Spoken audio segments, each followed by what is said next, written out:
E na parafatologia, quinta linha, a instabilidade psicossomática influenciando na presença da labilidade parapsíquica. Ok. A gente for pensar na labilidade parapsíquica, que é justamente aquela labilidade que ela pode afetar o humor, justamente para a pessoa, às vezes, estar escada ou estar assimilada com as energias de um ambiente, não perceber e acaba modificando o processo emocional por essa assimilação energética ou essa escagem extrafísica. Agora veja, uma consim que geralmente o comportamento dela padrão é de instabilidade emocional, fica muito mais difícil ela distinguir quando ela tem uma labilidade parapsíquica. Então, essa instabilidade emocional, essa falta de sustentação de uma regularidade positivamente emocional, fica mais fácil ela sofrer com as questões da labilidade parapsíquica. Obrigado. Adriana, Marilza, muito bom, parabéns, excelente o verbete. Aqui em antagonismologia, eu queria que você falasse sobre o antagonismo amor e ódio. Por quê? Isso vem desde os princípios do tempo, e o que você vê dentro da psiquiatria, se é falta de capacidade de amar, o que predomina mais nesse caso? Queria que você abrangesse isso aí. Esse amor, quando a gente fala aqui do amor, não é um amor verdadeiro, não é o amor, né? Verdadeiro, Porque se for aquele amor verdadeiro, doador, não teria essa mudança no processo do ódio, repentina, né? Mas quem tem esse processo do borderline, para ele, aquela pessoa é o amor como se fosse a âncora da vida dela. Então, é a supervalorização daquela pessoa. Ela é uma superidealização daquela pessoa. E aí, em determinado momento, o tempo todo, ela quer um apoio da pessoa, ela quer que a outra pessoa ajude ela nas mínimas coisas e nas máximas coisas. Em algum momento, essa pessoa pode não estar disponível para ajudar como ela gostaria. Como ela gostaria. Às vezes, a pessoa até ajuda, mas a expectativa dela é outra. Dentro do que a pessoa pode. Então, quando ela se frustra nessa expectativa, aquela idealização acabou. Ela vai do 8 para 80, ela não tem um meio termo. Aí ela corta a cabeça da pessoa. Acabou, sai da minha vida. Então, esse processo de egocentrismo tão forte, fica difícil a pessoa ter um afeto verdadeiro, né? Com certeza. Eu penso que essa questão do amor é uma capacidade que foi desenvolvida, passa a ser um atributo, a capacidade de amar que pode levar, através dos tempos, à transafetividade. Então, aquele ser, aquela consciência, desenvolveu essa capacidade de amar. E ela vai amar qualquer um. Então, dentro da ideia do amor, da interassistencialidade, o amor de doação.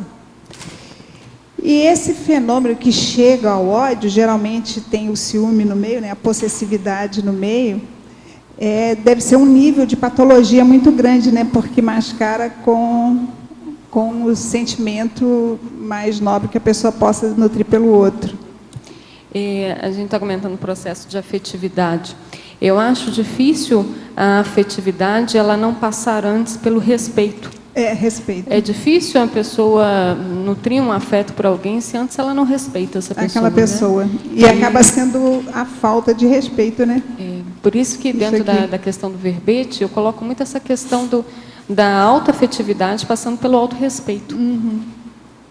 Acho que é um primeiro passo para a questão da afetividade, né? Muito bom. Adriana, a Rosa aqui na B, na parafatologia, quando você explicou aqui para o Arlindo a questão da instabilidade psicossomática versus labilidade parapsíquica, o que eu entendi que, devido ao modo pensei ser instável, a consciência não percebe quando ela entra numa labilidade psíquica, é isso? A instabilidade psicossomática, a instabilidade emocional, ela estaria favorecendo esse aparecimento da labilidade parapsíquica. aquela falta de retilinearidade, aquela falta de sustentação, de saber quem ela é, de autocognição, esse processo todo, ela faz uma influência maior no aparecimento da labilidade parapsíquica. Entendi, mas é assim, por exemplo, no caso, quer dizer, nós que pensamos mais retilíneo, digamos assim, a gente percebe se entrar numa escagem, né? E o instável, ele não percebe porque ele vive eternamente instável. Devido a isso, é a dificuldade de perceber quando está escado, é isso? Veja só, se você tem um padrão que é um padrão regular, mesmo que não seja um padrão regular sadio, né? Estou falando você, falando geral, né? A pessoa tem um padrão regular. Então ela sabe que aquele ali, aí fica mais fácil para ela saber qual é o padrão dela. Se acontece alguma coisa diferente daquilo, fica mais fácil dela perceber. Então, tanto do lado bom quanto do lado ruim. Então, uma pessoa que ela é instável do ponto de vista emocional, uma vez ela quer uma coisa, outra hora ela quer outra, uma hora ela está alegre, outra hora ela está triste. Na questão da personalidade emocionalmente instável, é muito comum essas mudanças bruscas de humor justamente pelos acontecimentos externos. Acontece uma coisa que ela gosta, ótimo, ela fica feliz. Acontece alguma coisa, segundos depois, a pessoa fala uma palavra, aquela palavra ela interpreta, não cai bem para ela já muda completamente. Então, veja, ela sai às vezes da alegria para a raiva. Então, essas instabilidades, esse é um padrão dela. Então, digamos que ela está num local onde ela isca alguma consciência que tem um processo mais depressivo, ou um processo mais de raiva. Se ela está o tempo todo instável, como é que ela sabe que aquele padrão é dela ou no outro? Não compreende? Percebe. É o processo das reações. Adriana, você pode explicar na trinomiologia, o primeiro trinômio, né? A tríade da ironia derivada das crenças conscienciais? Ok. Geralmente, a pessoa que tem essa personalidade, ela já tem algumas premissas, algumas ideias a prioristas, alguns preconceitos. Então, ela tem uma crença mental. Então, digamos, aquela crença de que ela vai ser abandonada. Então, naquela crença que ela vai ser abandonada, muitas vezes acontece um fato e ela nem avalia aquele fato como ela deveria. Ela se omite de perceber aquele fato como deveria ela perceber, com os detalhes. Porque ela já tem uma crença. Não, é aquilo ali. Total. Ela não consegue avaliar a realidade a partir daquele fato, porque ela tem o processo da priorismose.